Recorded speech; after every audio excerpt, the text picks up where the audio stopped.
শুনতে শুনতে গান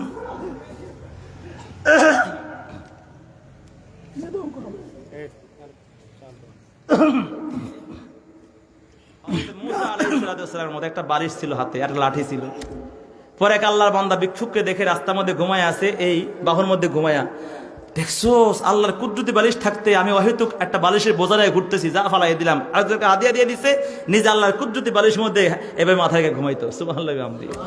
যেখানে রাত সেখানে কায়, ঘুমায়া পড়তেছে। আর কত মানুষ এসির ভিতরে, এয়ার কন্ডিশনের ভিতরে, কত মানুষের পরও তার চোখে ঘুম নাই। কেন? অল্পে তুষ্টি নাই, সন্তুষ্টি নাই। আল্লাহ তাআলা বলেন আল কানাআ। আল্লামা কুরতুবী রাহমাতুল্লাহ লিখছেন যে আল কানাআ, অল্প তুষ্টি তোমাকে দেওয়া হবে। ইবাদতের স্বাদ মানে কি? নামাজের মজা, জিকিরের মজা, তেলাওয়াতের মজা, ওয়াজ মাহফিল শোনার মজা। এগুলোতে মজা আছে না নাই? কথা বলেন, মজা আছে না নাই? গান শুনতে শুনতে গান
খানা খাইতে আছে।